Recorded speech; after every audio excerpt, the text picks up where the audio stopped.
Hola, soy Denise Merker y esto es Hablemos, un producto de N+ Podcast.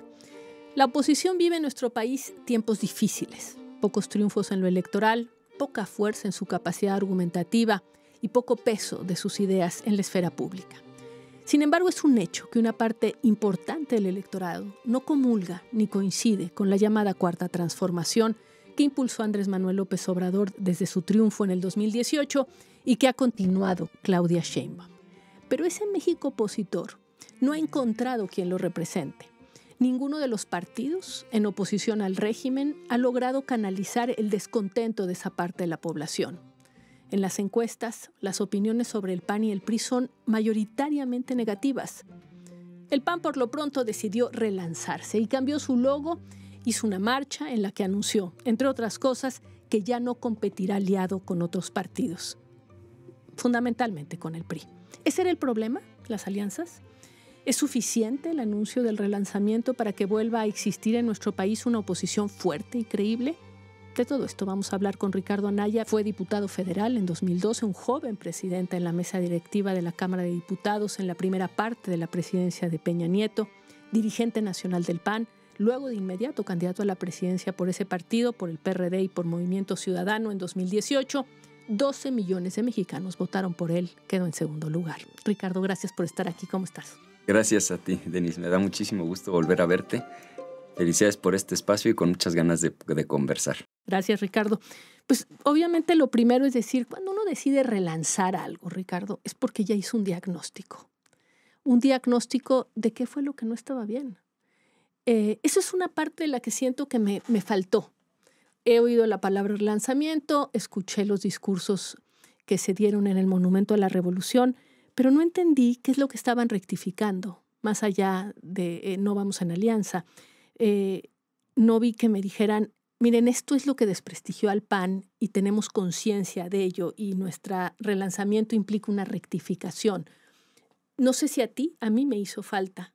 Sí, lo entiendo perfecto, porque fíjate que cuando yo iba saliendo del evento, me abordaron un par de reporteros de los veteranos, de los que tienen mucho tiempo en esto, y justamente vieron lo que tú estás viendo. Dijeron, pero ¿dónde estuvo el diagnóstico y dónde está la autocrítica? Y yo les decía que a mí no me extrañó porque yo sí viví el proceso previo. Es decir, lo que ustedes vieron ahí ya es la conclusión de un ejercicio muy profundo de autocrítica. De entrada, el PAN reconoce 3 errores garrafales que se están tratando de corregir a partir del relanzamiento. Es decir, yo me quedo con 3 mensajes que dio ahí el presidente del PAN. Nada más dime cuáles son los 3. 1, la apertura. Costaba un riñón afiliarse al PAN. 2, el método de selección de los candidatos. En lugar de que sea las cúpulas las que definen o quienes tienen control de la militancia, los famosos padroneros, el que ahora vamos a elegir candidatos en función de lo que quiera la gente.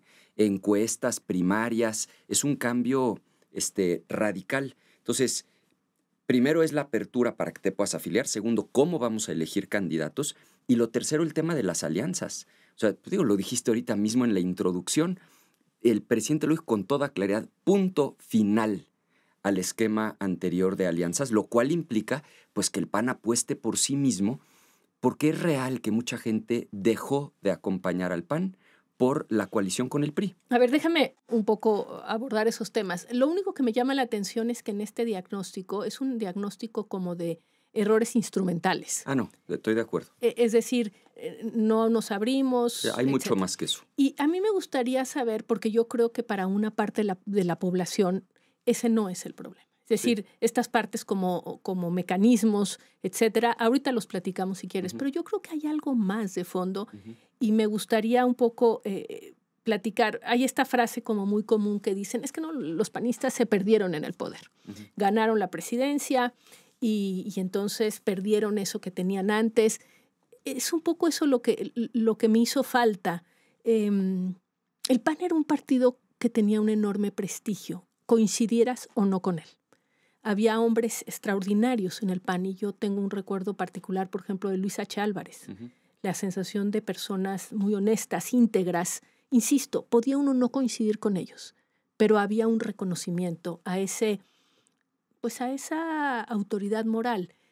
no sentí que había nada de eso en lo que pasó este fin de semana. Yo creo que tienes toda la razón y eso tiene que ver fundamentalmente con que el PAN haya gobernado 12 años el país. O sea, lo que sucede es que el PAN se funda en 1939 y nos aventamos 50 años, Denise, sin tener un solo gobierno estatal.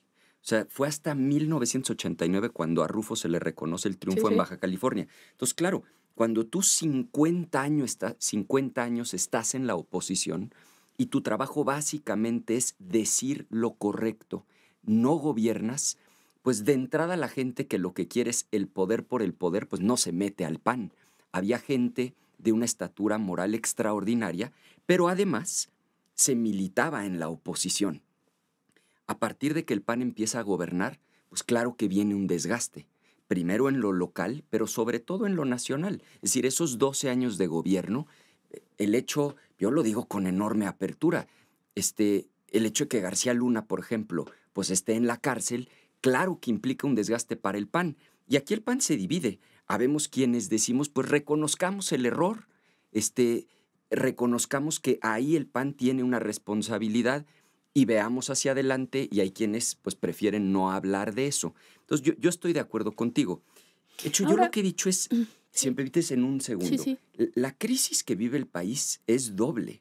O sea, por un lado hay un problema severo por la manera en la que Morena está ejerciendo el poder. Seguramente ahorita hablaremos de eso. O sea, cómo está la violencia, la inseguridad, la manera en la que están maquillando las cifras. No es cierto que estén disminuyendo los homicidios, la manera en la que están endeudando al país, la polarización.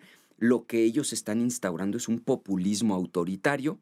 Pero por otro lado, también la oposición está en crisis, porque la gente hoy no identifica a la oposición como una alternativa.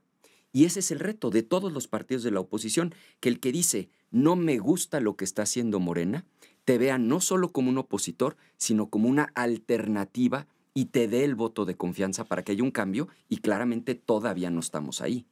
Me parece importante esto que dices de que se tiene que ver el PAN como una alternativa, porque finalmente, y vuelvo al tema, lo que ustedes presentan son mecanismos. O sea, este relanzamiento es una cosa de cómo hacerle para convertirse o para ustedes operar mejor. Por ejemplo, en el tema que dices de vamos a dejar de estar cerrados, vamos a abrirnos. Yo estoy segura que la mayoría de la población ni siquiera sabía que estaban cerrados, porque el tema de afiliarse a un partido es una cuestión de pocos. Qué bueno que lo van a hacer, pero ahí también me parece interesante que lo más importante era el diagnóstico. El diagnóstico que es que el PAN se había vuelto en el botín de unos cuantos. Uh-huh. Eso no se dice, pero es claramente... Agrégale algo, A ver. Primero, estoy de acuerdo con el tema de la afiliación, pero ¿cómo eliges a los candidatos? Eso es muy importante. Lo más relevante, porque olvídate tú de la política nacional. Piensa en la política local, en un municipio. La gente conoce o al doctor o al dueño de la tiendita o al profesor. Hay una gente confiable que quisieran ver como el presidente municipal.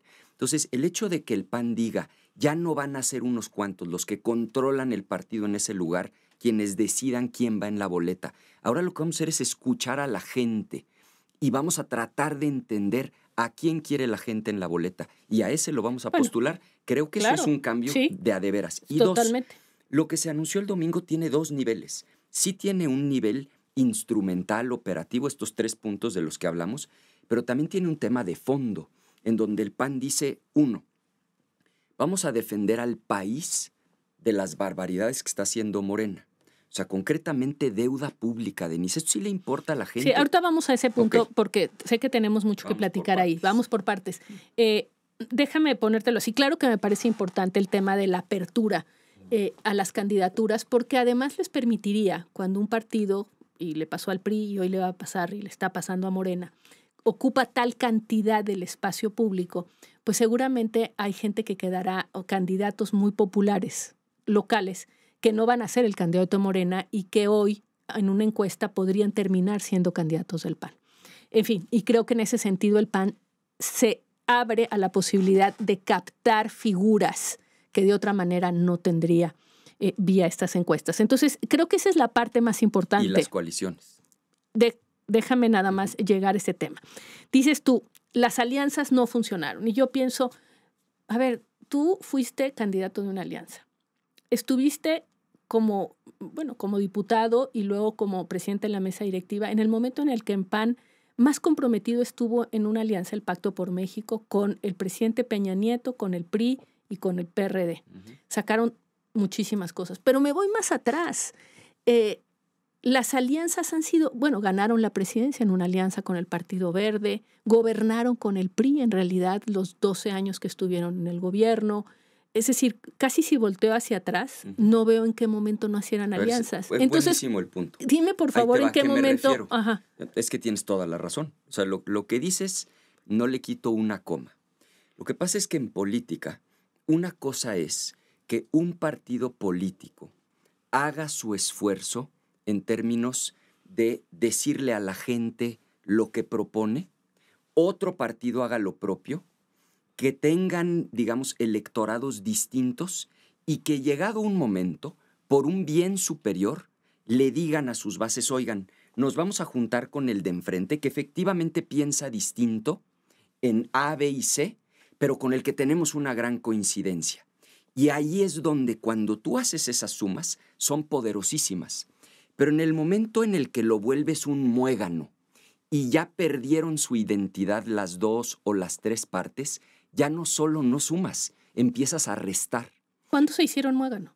Por ejemplo, en el momento en el que tú te conviertes en el PRIAN, eso para nosotros históricamente era el término más despectivo que le podías decir adentro del PAN. Entonces, ¿qué es lo que Pero creo? ¿cuándo se vuelven PRIAN? Porque, Andrés Manuel los estuvo diciendo así mucho tiempo, desde que Diego Fernández de Ceballos platicaba con Carlos Salinas de Gortari y demás. ¿Cuándo para ustedes se vuelven un muégano que pierde identidad? Es que jamás habíamos ido en una coalición electoral con ellos. Y en lo que muchos creemos es que ahora el PAN tiene que ponerse a trabajar, a hablarle a la gente que cree en aquello en lo que cree el PAN, recuperar su identidad y si eventualmente en otro momento hay otra fuerza política con la que el PAN se quiera aliar, esa será otra historia. Pero por hoy el PAN se tiene que reinventar y se tiene que reencontrar consigo mismo. Mira, yo me acuerdo una época, Denise, en la que si tú sumabas PAN y PRD, le ganabas al PRI.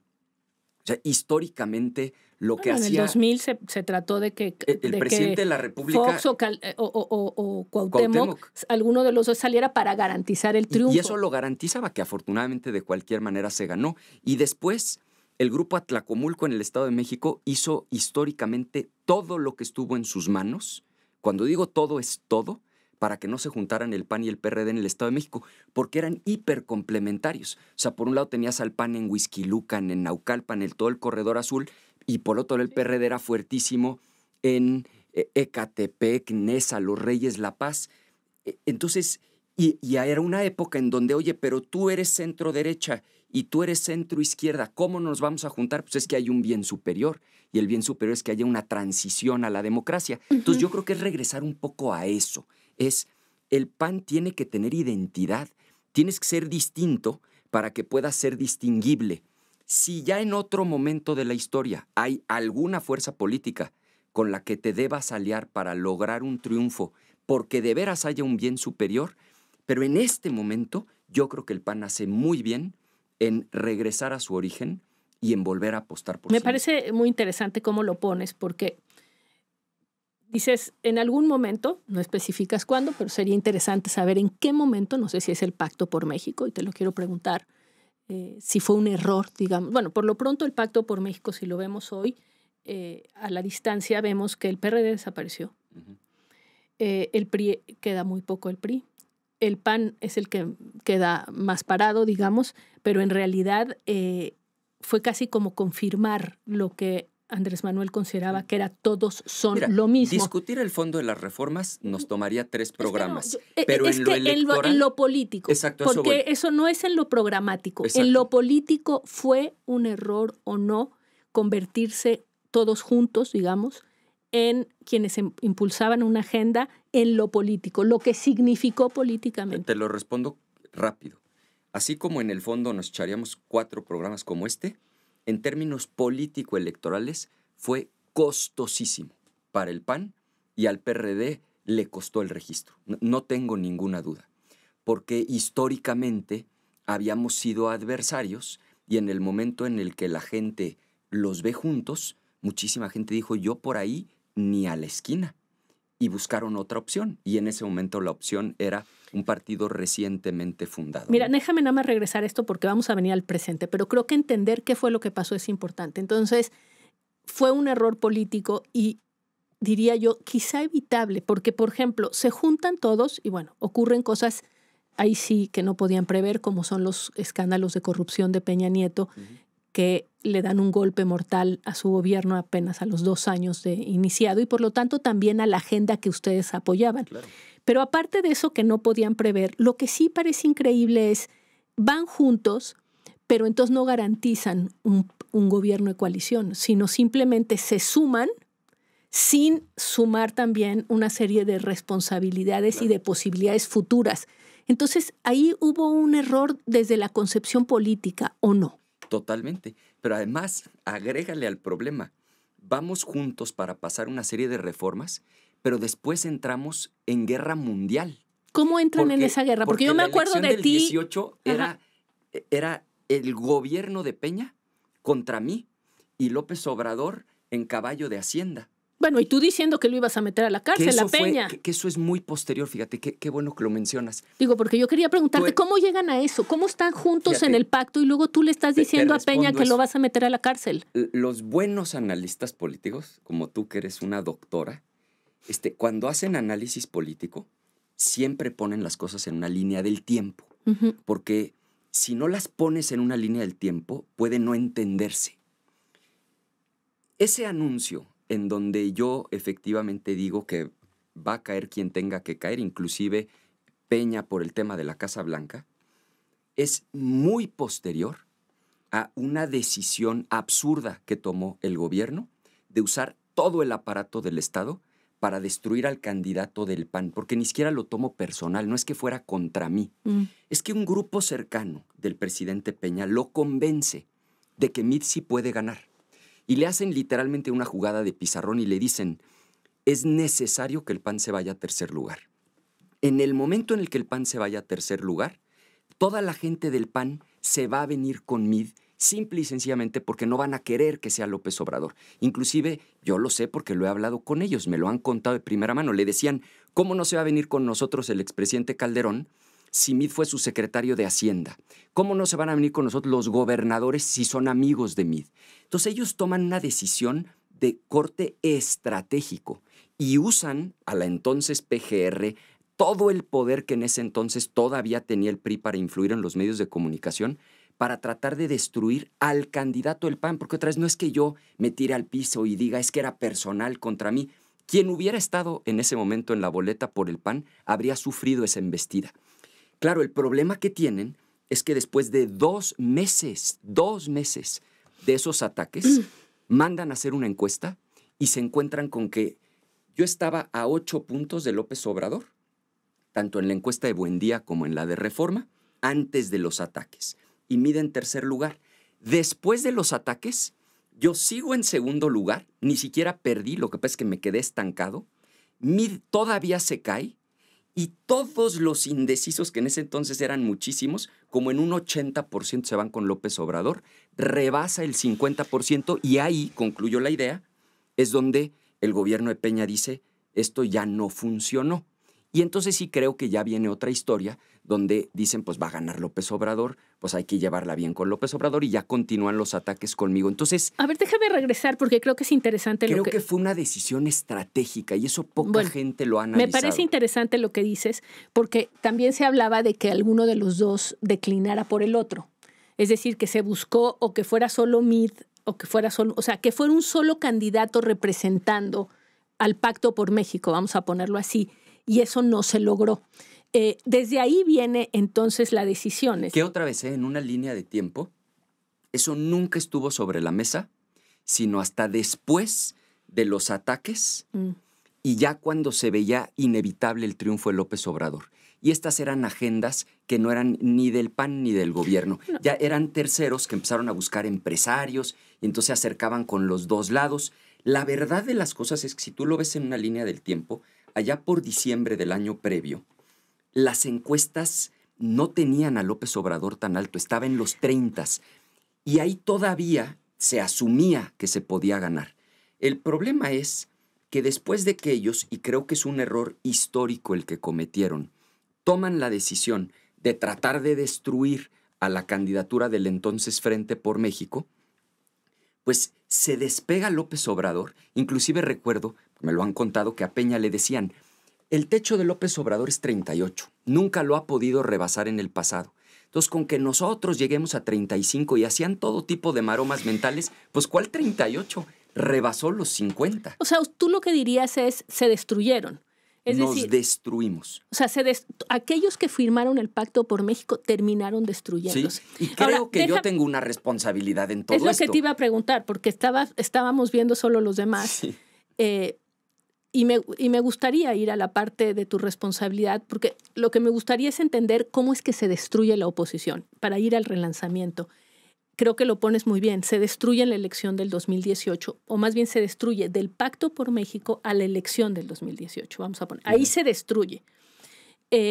Junto con la destrucción, destruyen toda una visión de país, por cierto, que la vuelven inviable. Pero no solamente haya sido el error de, digamos, siguiendo tu lógica de Enrique Peña Nieto de decir, y no sé si fue de Enrique Peña Nieto o si como tú lo dices es quienes apoyaban a Meade empujan a Peña a que haga eso, porque de hecho es muy claro que Peña después retrocede, incluso hacia ti, ¿Sí? Retrocede incluso hacia ti en lo personal. Entonces, digamos, ¿cuál es tu responsabilidad? Porque también tú divides al PAN. Sí, yo tengo mucha No te responsabilidad. precipitaste, eras muy joven. Muy probablemente sí. A ver, mira, nada más déjame ponerlo para que nos escuchen. Muy joven diputado. Golden Boy te llamaban. Tuviste una gran imagen como presidente en la mesa directiva. Después te vuelves, digamos, sustituyes a Madero como presidente interino del PAN, luego te vuelves presidente del PAN y ya no te paras. Y ahí decides que te vas a volver muy joven, 39 años, candidato del PAN a la presidencia. Y ahí forzas. Porque Margarita ya había dicho desde antes que quería hacer, pero en fin, y porque además haces lo que los priistas, que en esto pues tienen una experiencia de muchos años, dicen que un presidente de un partido no debe nunca pasar directamente a la candidatura, porque parte de una ventaja. Pero mi pregunta es, ¿por qué te precipitaste a hacerlo todo en un solo jalón? Mira, te diría dos cosas. La primera es gente que creo que me quiere mucho y que me dice las cosas como creen que son, me lo han dicho. Quizá no era mi momento. Quizá yo hubiera tenido una madurez mayor si hubiera sabido esperar 6 hasta 12 años. Es muy probable que así sea. Sí creo que con los años, y bueno, también los golpes de la vida ayudan a eso, he adquirido una madurez que hoy en retrospectiva te puedo decir yo no tenía en ese momento. Entonces, claro, aquí lo que pasa es que el hubiera no existe y nunca sabremos qué hubiera pasado. No, pero y implica también, digamos, pero simplemente es para situarlo sí en la responsabilidad definitivamente, tuya. yo sí creo que podría haber sido muy saludable que yo me esperara. Yo podría haber ido al Senado y estar haciendo algo parecido a lo que estoy haciendo ahorita y haberme evitado, digamos, ese atajo.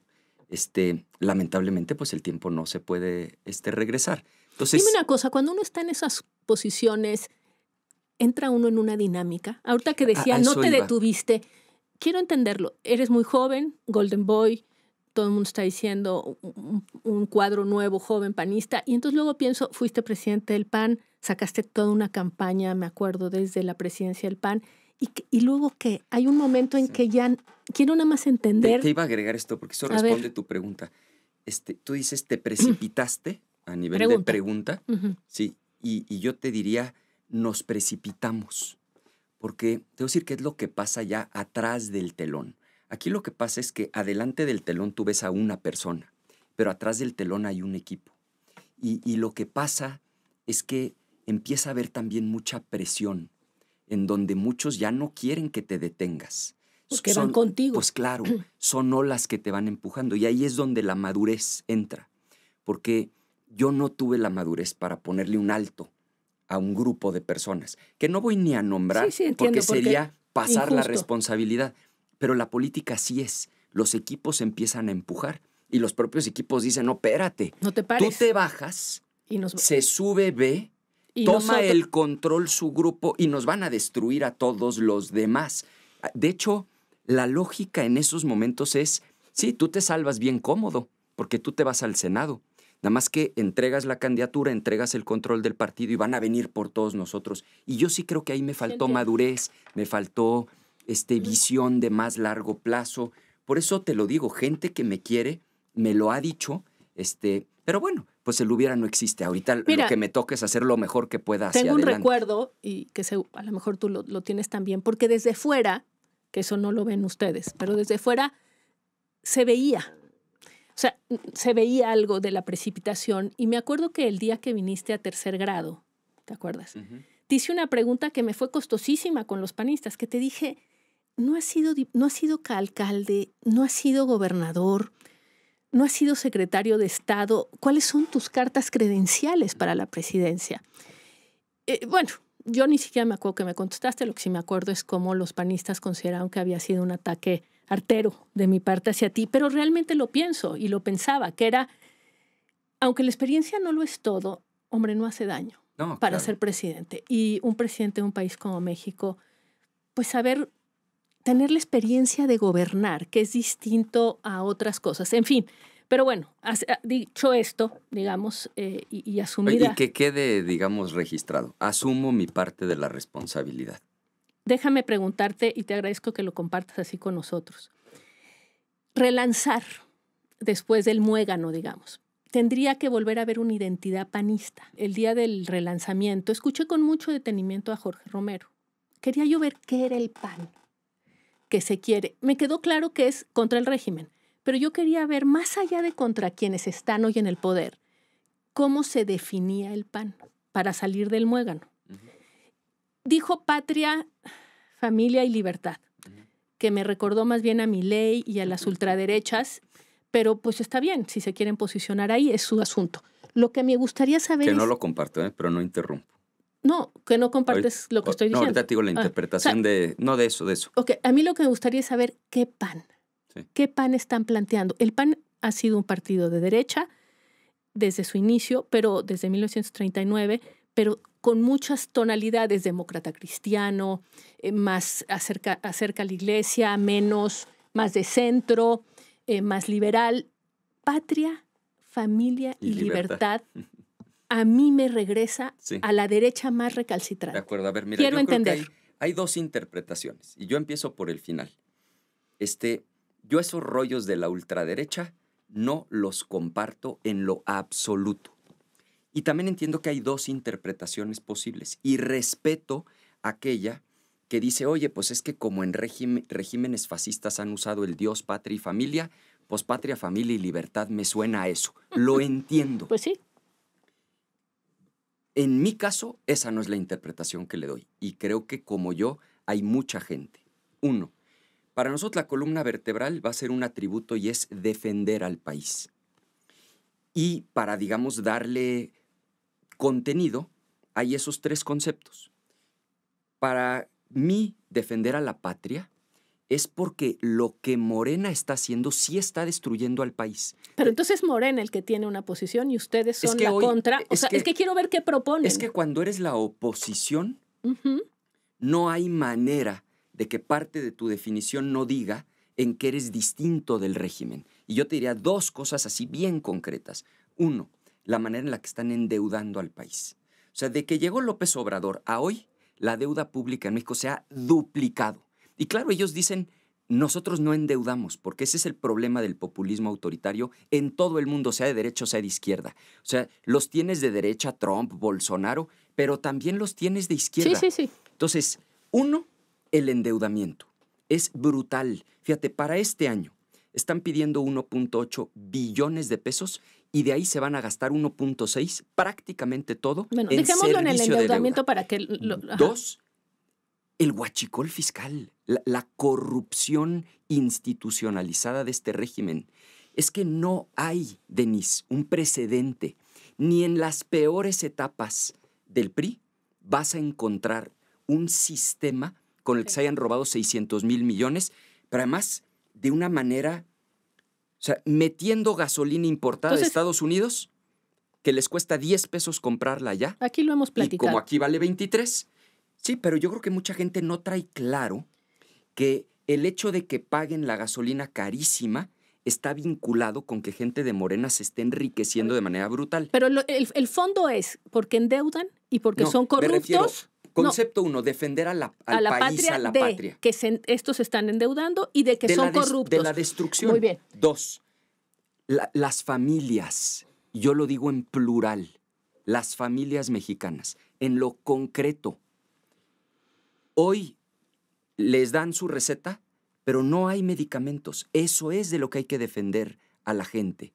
Es decir, de cosas específicas que hoy le duelen a la gente. Sí, es que quiero nada más planteártelo así, porque entiendo que podríamos entrar la libertad, pero me espero. No, podemos entrar a esos detalles y creo que lo puedes seguramente decir muy bien y tú estás en el Senado y estás discutiendo estos temas.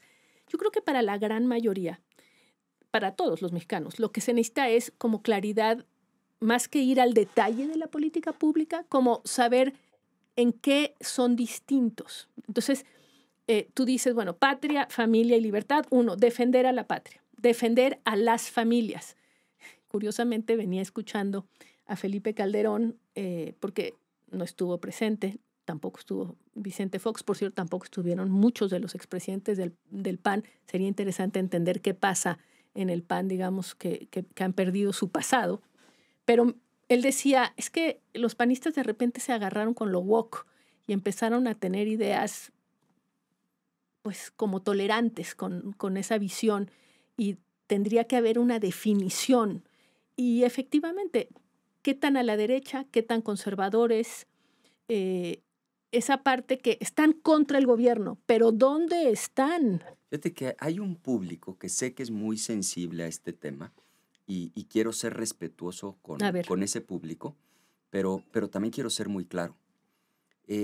No creo que esa discusión ideológica sofisticada le importe un caramba a la gente. O sea, si tú y yo ahorita agarramos este pasillo, nos subimos a mi coche y manejamos a Ecatepec, Nesa, Los Reyes, La Paz, Naucalpan, nos vamos a Querétaro, a León, y juntamos al azar a 100 personas y nos ponemos a discutir tú y yo sobre la agenda woke, de entrada, el 99% no tiene idea de qué estamos hablando.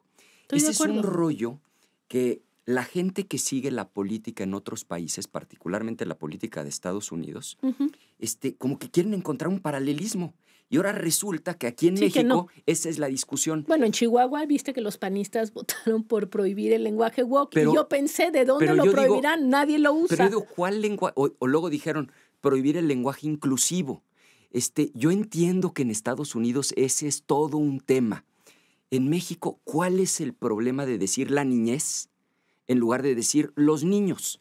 Claro que yo sí creo en eso, porque los niños tiende a excluir a las niñas. ¿Qué te cuesta decir la niñez? Pero ¿en serio creemos que vamos a ganar una elección con esos rollos ideológicos?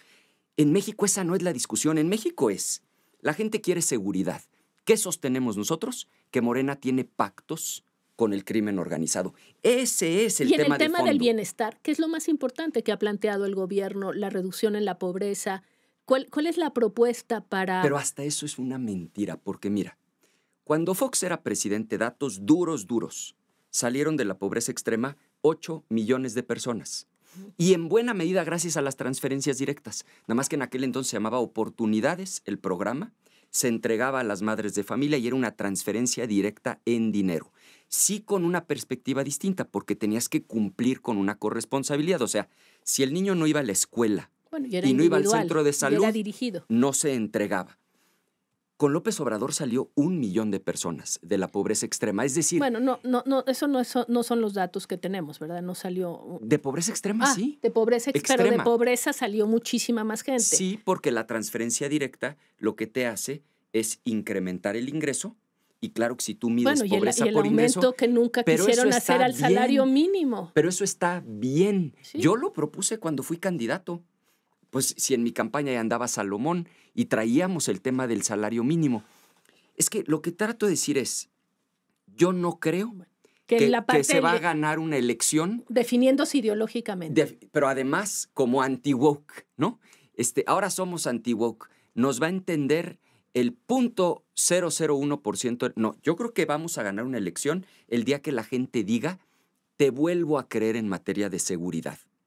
Te vuelvo a creer que vas a mejorar el sistema de salud y voy a tener medicinas. Te vuelvo a creer que va a haber escuelas de tiempo Ricardo, completo. ¿no crees que es sin los apellidos? Te vuelvo a creer. Es que ese es el punto. Bueno, pero olvídate del apellido. Te vuelvo a creer. Entonces, déjame preguntarte. El tema es credibilidad. Exacto. Entonces, más allá del contenido, el decir, te vuelvo a creer. Sí. Y entonces, ¿qué es por lo que no te creen? Es fundamental. Claro. Entonces, déjame preguntar. Ahí ya le estás dando al grano. Bueno, entonces déjame preguntarte. Veía yo... Y por eso del Pacto por México es tan relevante, Denise. Es que desde ahí viene gran parte del ya no te creo. Entonces, sí tenemos que voltear para atrás y preguntarnos, ¿dónde nos dejó de creer la gente? Porque tú vas a ganar una elección cuando te crean. Si no, sería tan fácil como contratar a un buen encuestador, hacer 500 grupos de enfoque. Y así no es. Y dices lo correcto. Pues, ¿qué crees? Que aunque digas lo correcto, si no te creen, no votan por ti. Es que yo quería ir, porque el que no te crean no solo es porque te hiciste muégano con la oposición. No. El que no te crean es porque también... Gobernaste y no resolviste. No solo eso, sino que también le estás diciendo, estos son corruptos, pero el pueblo también te va a decir, o la gente te va a decir, oye, pero yo me acuerdo de mucha corrupción de tu parte también. Y entonces veía yo a Romero y veía yo que su secretario general es Santiago Taboada, y pensaba, o sea, el PAN es el PAN. De Acción Política, la general. Perdón, Michelle, sí. Pensaba yo, bueno, el PAN que está renovándose es el PAN de Benito Juárez, el de la alcaldía Benito Juárez. Y aunque ustedes han insistido en que es el gobierno de la ciudad el que inventó el cártel inmobiliario, déjame decirte que fuimos los medios, que descubrimos por un accidente, que fue cuando una bombona de gas estalló en un edificio en la colonia Benito Juárez. Ahí descubrimos que funcionarios de la delegación o de la alcaldía tenían departamentos. Y empezamos a darnos cuenta que había un sistema, una estructura de corrupción en la Benito Juárez, que a partir de permisos de construcción se repartía dinero y sobre todo le pedían a los constructores que les entregaran departamentos a sus nombres y se enriquecían. El famoso cártel inmobiliario fue porque la gente lo denunció y los medios, la gente organizada en la Benito Juárez lo denunció y los medios varios lo descubrimos y lo fuimos narrando. Resulta que son los de la Benito Juárez los que hoy están en control del PAN. Y a mí también ahí me parece increíble que el PAN tenga un señalamiento tan claro de un sistema de corrupción en esa alcaldía y que sean esos los panistas que salen a decir, créeme ahora. A ver, déjame decirte dos cosas. No me voy a clavar en el tema, pero sí quiero hacer un comentario. A ver. Yo este tema lo he platicado con Jorge Romero y le creo. Que no sabía. Que él... Aunque ellos dos eran... Le creo a Jorge porque más, ¿sabes qué? Lo conozco, veo su nivel de vida, dónde vive, cómo vive, y considero que él es una gente decente. Ahora, si hubo gente... sí hubo. Por eso, si hubo gente, pues que paguen las consecuencias. Mira... Ahora, el tema no es que tú le creas, es que los demás le vayan a creer. A eso quería llegar.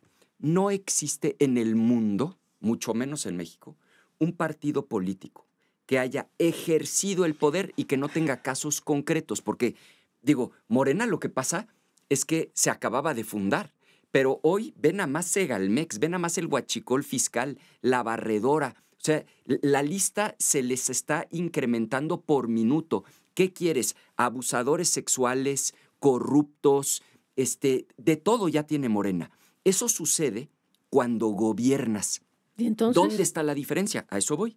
La diferencia está en que no lo toleres, en que haya consecuencias. Por eso cuando a mí me dicen, oye, pero es que García Luna, bueno, está en la cárcel y reconozcamos que lo que él hizo está mal. Sí, y no lo metieron ustedes, nada más. Exacto, por eso digo, está. Sí. No dije lo metimos. No, es que sería bueno, porque el tema pues sería que el mismo partido, o sea, aquí el tema es, si me dices todos somos corruptos, pero o todos acaban habiendo corrupción en todos los partidos, y el tema aquí en el que estamos, y creo que es el más importante, es que crean en alguien. El problema de fondo se llama pacto de impunidad, en donde por cálculos políticos o por complicidad, porque a veces es una, a veces es la otra, se toma la decisión. Le está pasando hoy a Morena. Hoy tienen todo el poder, podrían castigar a cualquiera de los que todos sabemos que andan en malos pasos.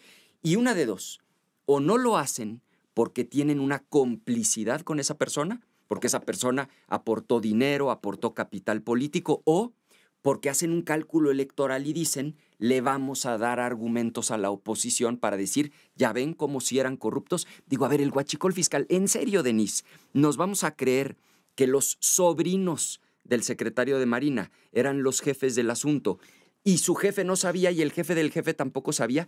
Nos va a pasar a todos los partidos. Entonces, ¿dónde está? La diferencia es que actúes en contra de ellos. Y lamentablemente la regla es que normalmente no se hace. Está bien. Entonces, nada más no me digas que el ejemplo es García Luna porque habría sido el propio gobierno de Calderón el que hubiera actuado contra ellos. No, yo no dije nosotros sí hemos actuado. No, yo creo que ese es un problema transversal. Ok. Entonces, y efectivamente, el reto último es de credibilidad. Fíjate, tú ve quiénes son los panistas que hoy ganan elecciones. Yo acaba de haber elecciones, por ejemplo, en Durango. Ganamos la capital de Durango. Ahí ven 800,000 personas. Yo estuve en los eventos de Toño. Yo no oí una sola vez a Toño hablando ni de la agenda woke ni de rollos ideológicos. La gente quiere que le resuelvas el problema de la seguridad, el problema del agua, el problema de las medicinas, que no haya baches en las calles, que los parques estén en buen estado. Y si te creen, porque todos prometen que van a hacer todo eso, si te creen como le creen a Toño, ganas la elección. Si no te creen, votan por otro. Entonces, yo sí creo que ahí hay un tema, porque si los panistas se empiezan a clavar... sería una renovación de cuadros. Por eso yo te decía que el 1, abrirse a la afiliación, te puede parecer instrumental, pero el 2, que es que la gente decida el candidato, es fundamental, porque la gente no va a decidir en función de rollos ideológicos. Y el tercero, sí había que poner un punto final a esa alianza, que la gente te vea como lo que eres, que te hagas cargo de tus errores, pero no de los errores del otro, y en todo caso, en otro momento, cuando haya que sumar fuerzas por un bien superior con otra fuerza política, pues ya lo decidirán los órganos del partido. Entonces, pero hoy no. Está bien, entiendo lo del mensaje, es decir, el objetivo aquí sería recuperar credibilidad. 100%. Y creo que más bien lo apuestan más que a la estructura del partido, lo apostarían más bien a los candidatos en lo local. Es decir, en gente medida, creíble. Sí. Ahora, déjame platicarte un poco de los mensajes que me llamaron la atención en el evento. Uh-huh. Ustedes tienen, por un lado, al régimen, uh-huh, pero por otro lado tienen esa amenaza que creo que está en todos los países del mundo, no solo en México, de que esta polarización, vamos a llamarlo, ocurra también en la oposición. Es decir, no solo tener al régimen, sino ser rebasados, déjame decírtelo, por una derecha populista que no fuera en absoluto, creo, no tengo ningún recuerdo de un PAN de ese tipo, al estilo Milei, al estilo... Que ideológicamente no somos eso.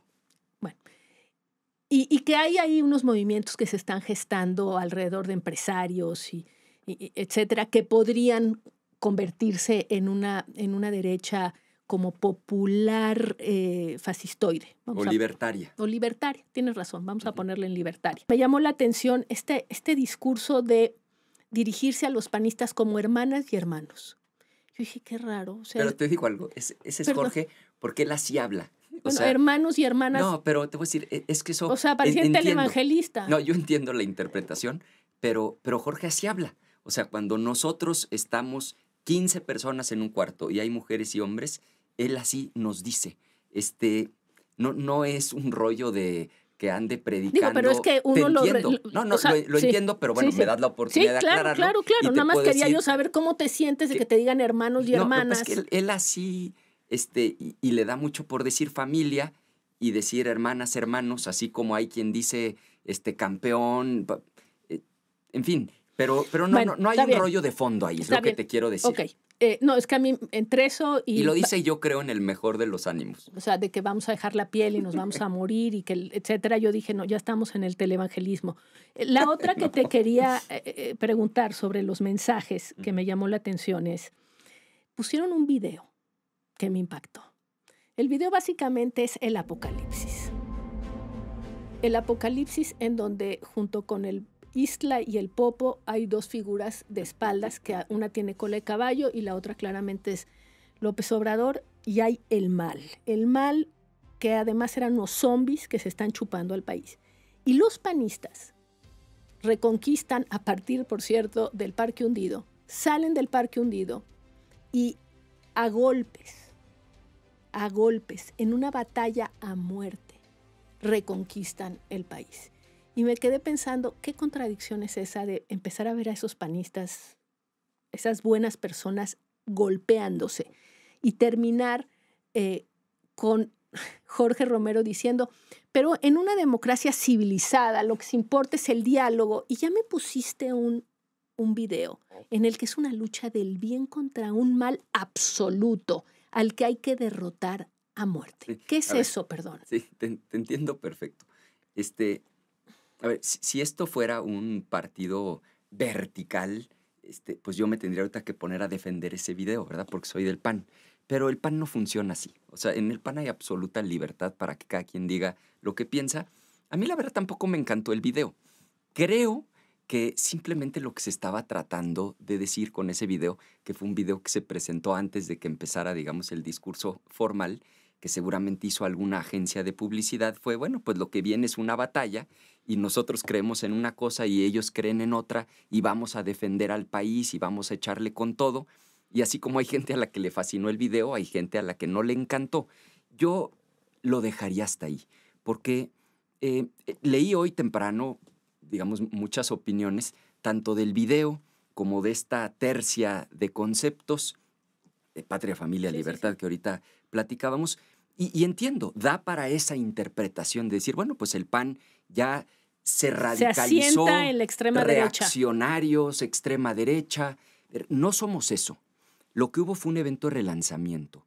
Nuestro documento ideológico sigue siendo el mismo, se llama Principios de Doctrina, el original es de 39, hubo un cambio en 65, le llamaron Proyección, y otro en 2002. Y de entonces para acá no se ha movido. No somos una derecha libertaria. La enorme diferencia con las derechas libertarias es que ellos no creen en el principio de solidaridad.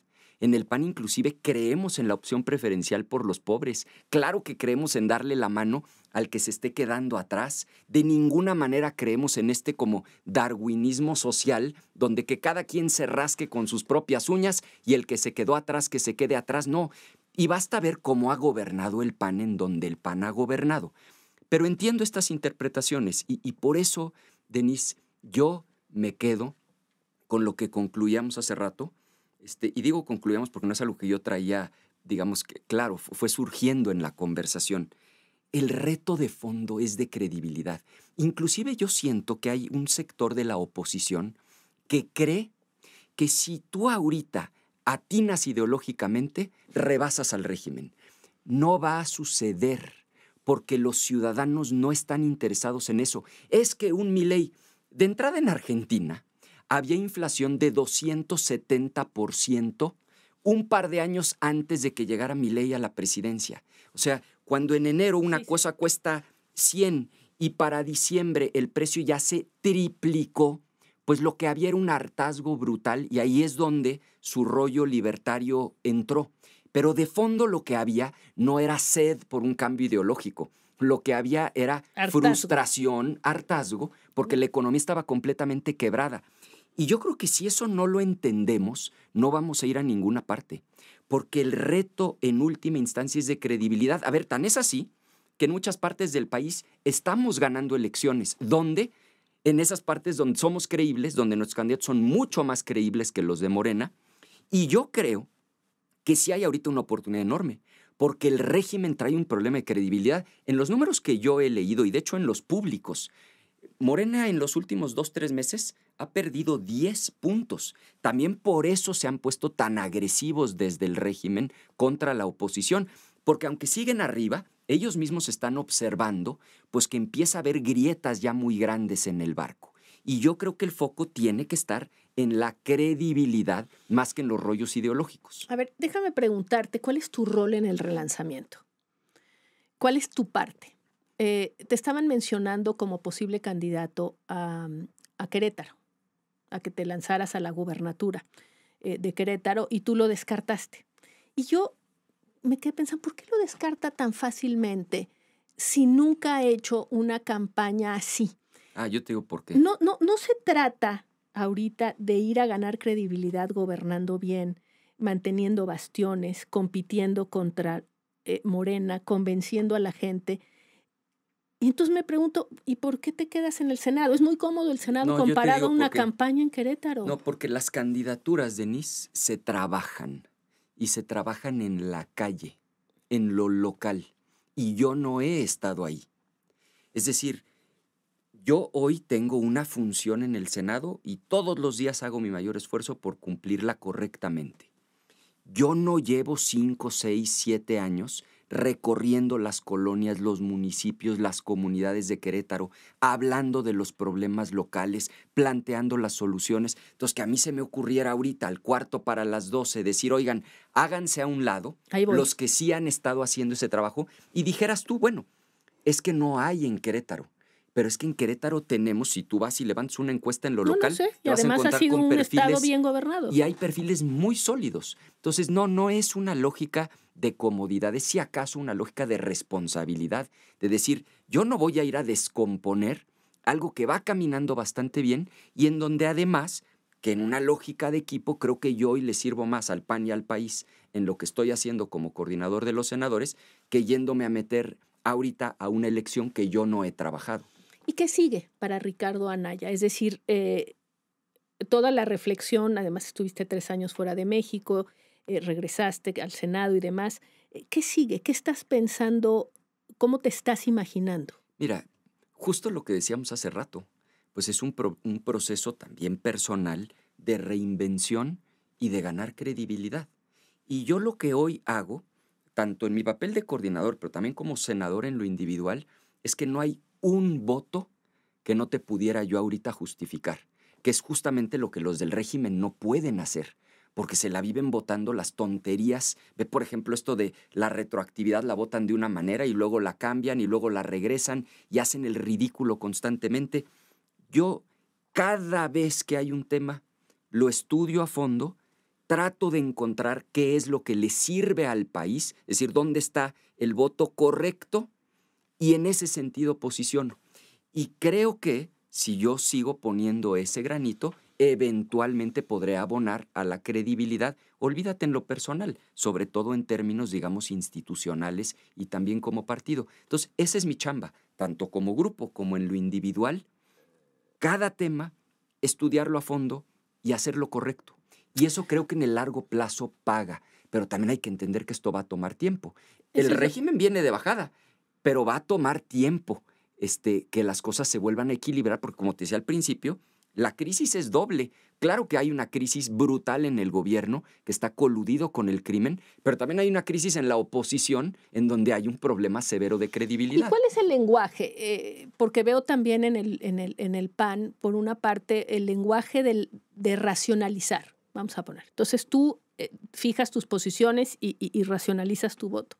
Pero también veo que lo que más jala atención en el Senado, pues más bien es Lili Téllez, y que no es una cosa de racionalizar, sino más bien es una confrontación brutal y de choque, y hay momentos entre Noroña y Lili Téllez que son impresionantes, digamos, y bueno, ya ni contar cuando acabaron golpeándose allá en la tribuna Alito y Noroña, pero hay que hacer que el discurso, o yo me imagino, trascienda.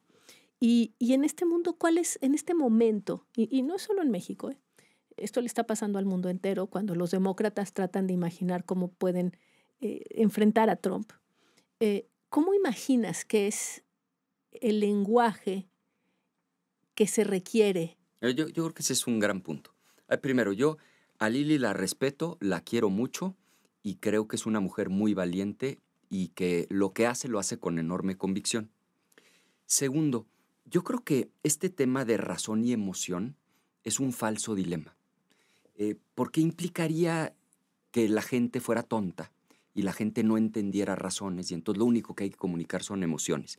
Fíjate, desde que yo llegué al Senado, por mucho, la intervención que más se ha viralizado, en números que yo creo que en particular ese video ni siquiera como candidato a la presidencia de la República lo tuve, fue explicando el tema del huachicol fiscal. Y no fue un discurso estridente, de insultos, de agresiones. Estaba la secretaria de Gobernación y yo lo que procuré fue explicar con peras y manzanas cómo compran la gasolina a 10 pesos en Estados Unidos, con la complicidad de Morena, la meten al país brincándose los 7 del IEPS y los 3 del IVA, o sea, se roban 10 pesos por cada litro y de esa manera se han hecho millonarios. Y decía yo, la solución es muy sencilla. Lo único que tienes que hacer es evitar el diferencial de precios. Si en Estados Unidos cuesta hoy comprar la 10, vende la 10 en México. Tu apuesta sería a la racionalidad de los argumentos. Que provoquen emoción, porque claro, bueno, que el que está oyendo eso... Porque es que la dicotomía no existe. Pues claro, porque el que está oyendo eso dice, claro que me enoja saber que ellos la compren a 10 y a mí me la vendan a 23 en la gasolinería. Y también te puede provocar una emoción de esperanza, decir, oye, me gusta esa propuesta, que la gasolina baje de 23 a 10. Esta idea de que si algo está explicado, no puede mover una emoción, me parece es absolutamente falsa. Y yo creo que al final los grupos parlamentarios son equipos y cada quien juega un papel distinto. Yo me tengo puesta una regla personal. Jamás insulto, jamás descalifico en lo personal. No voy a agarrar ese atajo. No lo he hecho una sola vez, no lo voy a hacer. Porque yo creo que el insulto es el atajo. Pero al final creo que lo que construye es decirle a la gente, vamos para acá y sobre todo recuperar credibilidad. Yo creo que esa es la fórmula. A ver, déjame nada más ya plantear esto del relanzamiento un poco en lo que estamos viviendo, que es, el PAN nunca fue un partido de masas, como lo fue el PRI, como hoy lo es Morena. Siempre fue un partido de notables, de cuadros, etc. Y yo tengo la impresión que si regresamos a que el pasado explica el presente, el PAN nunca conectó profundamente con las grandes mayorías. Sí ganó la presidencia. Por ejemplo, creo que Fox hizo una campaña que conectó profundamente y que fue muy eficaz su campaña. Ya no vamos a hablar ahorita de su gobierno, pero que conectó. Creo que Calderón conectó con miedo y generó mucho miedo en este tema de lo que podría significar una presidencia de Andrés Manuel López Obrador. Pero el tema de conectar profundamente con México, con las grandes mayorías o con la mayoría, vamos a llamar, del país, siento que nunca ha sido algo que le resulte fácil al PAN. Vi el evento y trataba yo de pensar en qué están conectando con el México, con México. Yo siempre me pregunto eso, ¿por qué? ¿Cómo están? ¿Cuál es la conexión que están estableciendo? Porque es que, lo vuelvo a decir, patria, familia y libertad es muy abstracto. Yo no sé cómo eso pudiera conectar. Tú dices, no, es por ahí. Y pienso... Yo creo que es por ahí llenándolo de contenido. O sea, cuando dices, vas a defender a la patria, ¿pero de qué? Muy bien, vas a defender a las familias, pues nada más dime de qué. Y vas a defender la libertad. Bueno, pues es que en el último año, tú llevas años, Denise, siguiendo la política mexicana. Nunca en la historia de México, en un solo año, había habido, digamos, una regresión autoritaria como la que vimos en el último año. En un año se agandallaron la mayoría calificada en el Senado a punta de órdenes de aprehensión. El Poder Judicial, todos los órganos constitucionales autónomos, el amparo, es decir, haz de cuenta que se sentaron en una mesa y dijeron, ¿qué contrapeso existe en el país? A ver, alguien póngase en un pizarrón y apunte los contrapesos. Es decir, vamos a poner que la presidenta quiere tomar una decisión. ¿Qué se nos puede poner enfrente? Pues lo primero que alguien apuntó fue el Poder Judicial. Y luego pues el IFT, y luego el INAI, y luego, los amparos. Y haz de cuenta que hicieron el checklist y dijeron, quítenlos todos. Yo sí creo que hay un sector amplio de la población a la que si esto se le explica y le dices, vamos a defender la libertad, ¿tú crees en que ese sentido? Muy bien. Pero coincido contigo, si dices patria, familia, libertad como mantra, pues sí. Es que yo lo que te quiero decir es, yo no te estoy discutiendo que ha habido una concentración evidente del poder en el poder ejecutivo, o sea, no, eso no hay discusión, y de hecho que hay un cambio de régimen tampoco lo discutiría. Pero es curioso porque tú dices, lo ideológico no gana elecciones. Yo tampoco creo que la discusión sobre el régimen cambie elecciones a menos de que la gente se sienta amenazada en su bienestar. Entonces, a eso quería llegar. Nada más porque cuando me pareció muy importante cuando hay todo este tema del INE y que si está en peligro, yo creo que el INE por sí mismo no provoca a las grandes mayorías a salir a defenderlas. Es más, yo creo que la democracia en abstracto no convoca a las grandes mayorías, porque aquí hay un asunto de la vida cotidiana y de cómo vivir mejor mañana.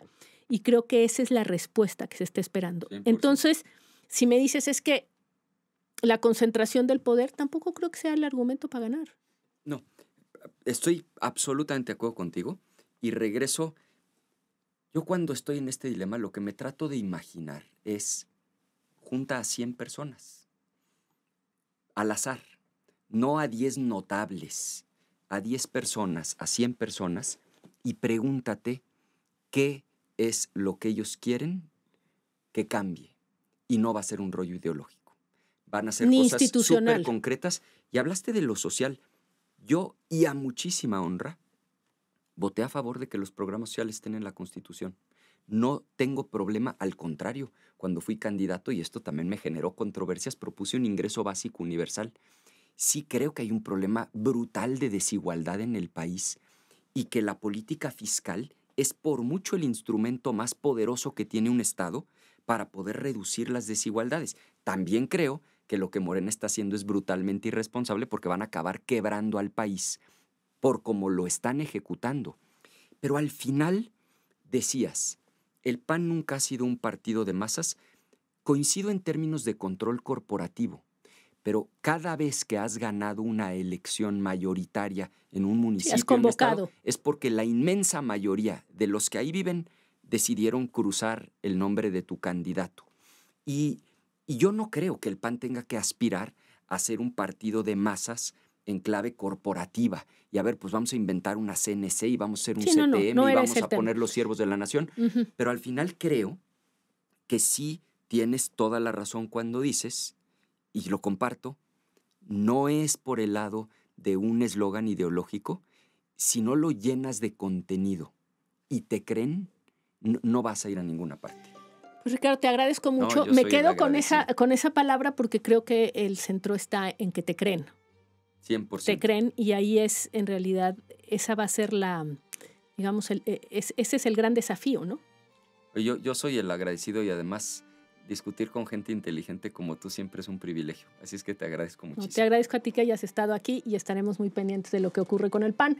Muchísimas gracias, por supuesto. A ustedes muchísimas gracias por acompañarnos y recuerden, suscríbanse, comenten y compartan. Nos vemos en el próximo episodio de Hablemos, un producto de NEMAS Podcast.